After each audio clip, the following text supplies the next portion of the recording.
So it's a beautiful afternoon here in the Hokianga, and I'm taking a rest from actually putting the newsletter together, and it's all about fruit. So I was thinking about fruit, so I decided to come for a quick tour around our orchard.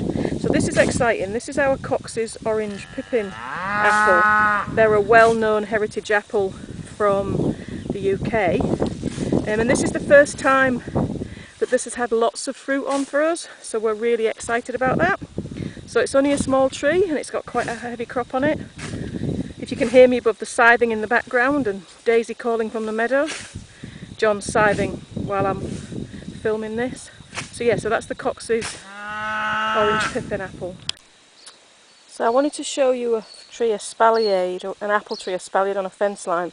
So this is a woolly sharp tree, and it's espaliered on this fence line. And to espalier trees on a fence line really is a good idea if you've got a small garden or orchard, because you can get in a really small kind of narrow strip, you can get quite a lot of productivity. So you can see the apples on this tree, and I don't know if you can see from here how it's kind of trained along the fence line. So this is another espaliered tree I wanted to show you. This one's a wine sap, and you can maybe see better here that it's trained along the fence. So it's trained along the fence from the middle trunk, which is down here. It's a bit difficult because the light's not great with the sun behind, well, in front of the camera and reflecting off the river as well, but you can maybe see that it's really trained along the fence line, and there's lots of apples on this tree. We've been harvesting them already, and they're very nice. So yeah, that's the wine sap. So another really good idea for fruit in a small garden space is grapes, and to train them along a fence. So these grapes are a little bit riotous, but they're basically along the chicken run fence, and we've had lots of grapes from here. We've got more grapes coming, and again you get a lot of productivity from a fairly narrow strip. So having grapes along a fence line is a really good idea. These ones are Bishop Pompellier, and these are just ripe, so any moment I'm going to actually harvest them, we're going to eat them. Really nice dark grapes, good for eating, also good for making wine. We've made wine out of these ones. Yeah, and there's actually some of these available for sale in the catalogue, I think. So this is a Freyberg apple. You can see the relationship to Golden Delicious. They are related to Golden Delicious apples. Golden Delicious are a parent of these. Very nice apples. They'll be ripe soon. Some of them have started to develop their blush. We've actually already had some off this tree anyway. Nice tree that's doing really well. And I'm pretty sure we've actually got these ones available still this year.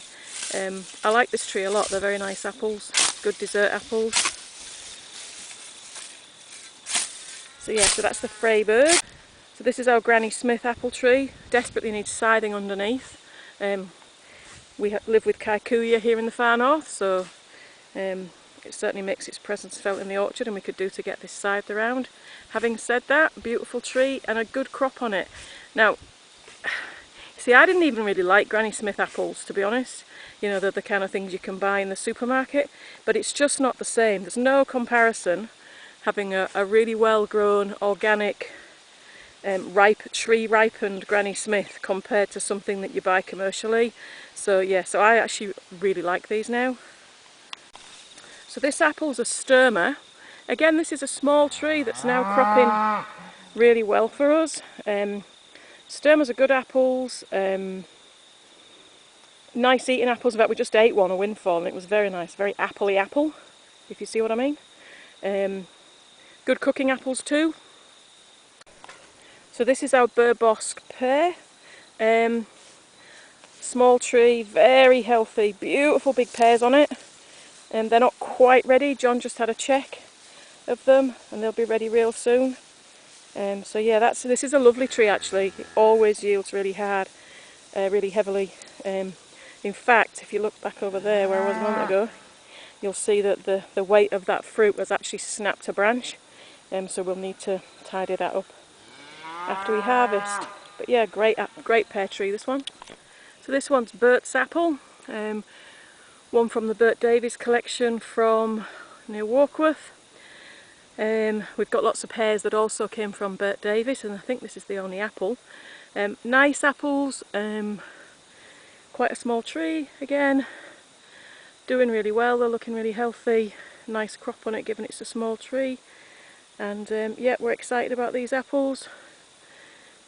I'm not actually sure when they're ripe, they're not quite ready yet, but they will be soon, so we just keep coming and checking them. I need to check my list and see when they should be ripe. So yeah, Bert's apple. So these are Golden Delicious apples.